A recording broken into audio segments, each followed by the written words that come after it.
Olá pessoal, uma boa noite a todos. Sejam muito bem-vindos ao canal Sistema de Ensino Monte Carlo. Esse canal feito para você, estudante do ensino público. E hoje nós vamos trazer mais uma aula do nosso módulo de Sociologia, onde vamos estar falando sobre o terceiro modelo social, que é a história, né?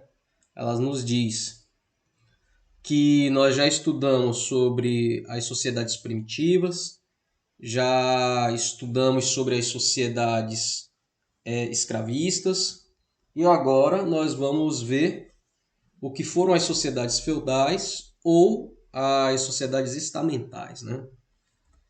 Então, esse modelo feudal, ele não foi particular da Europa, tá?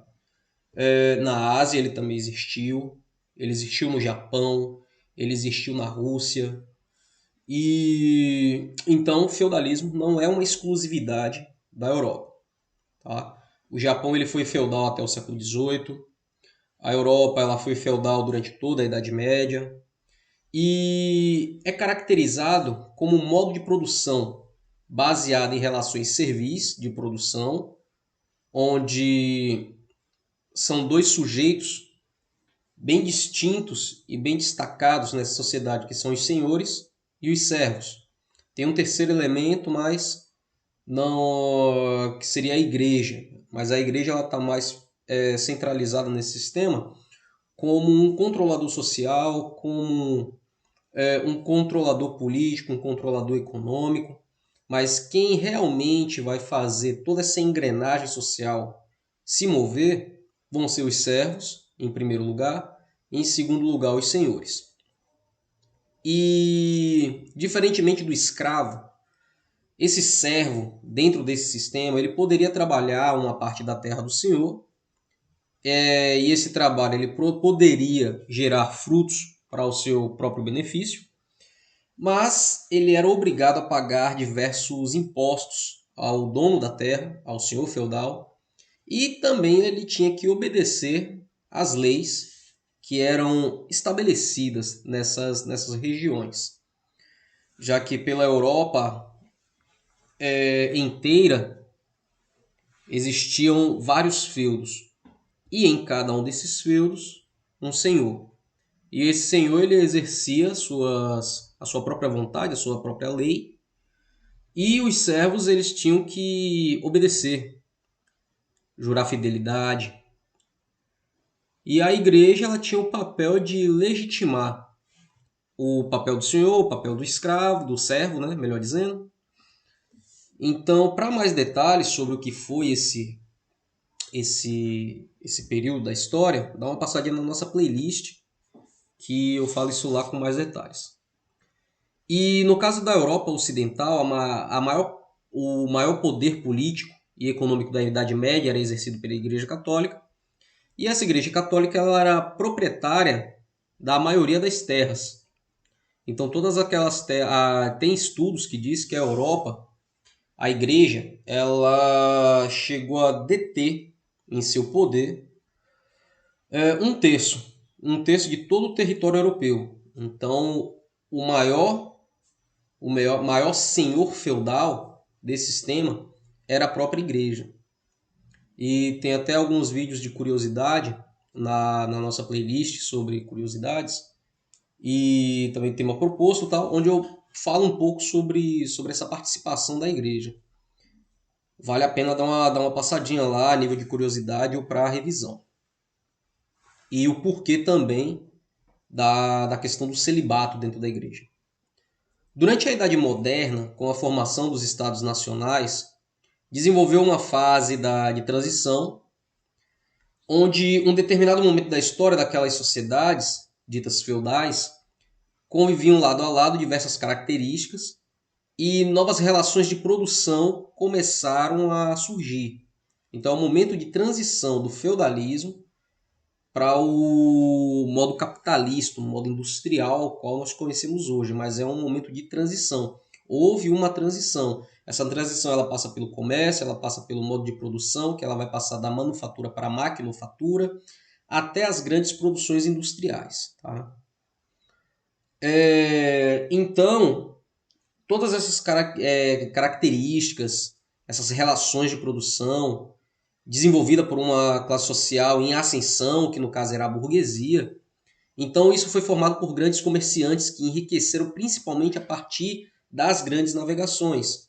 E esse momento de transição do feudalismo para o capitalismo foi bastante diferenciado em cada sociedade europeia.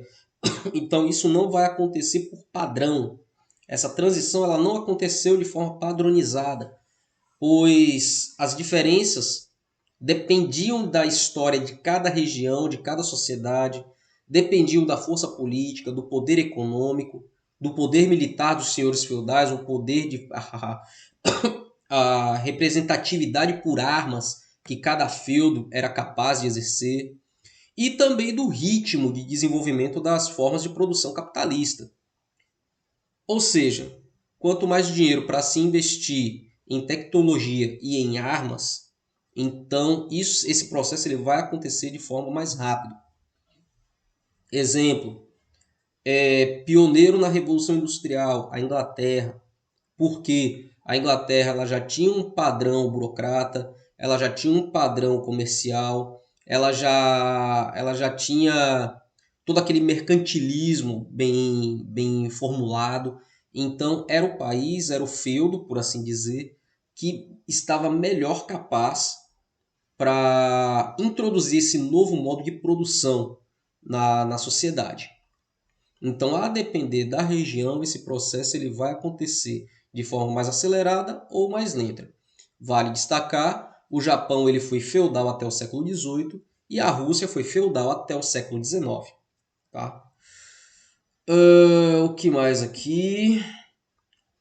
Então, o comércio ele vai alavancar essa produção industrial e assim como a força econômica e política que adquiria gradativamente a nova classe burguesa, que vai ser aquela classe que vai ascender socialmente. Ela vai se destacar do movimento servil, ela vai se destacar dos senhores feudais e vai se destacar ou se impor diante da igreja, que era o controlador social, que era a detentora do poder político e econômico. Enfim, então é a burguesia que vai ser o grande personagem nesse momento de transição.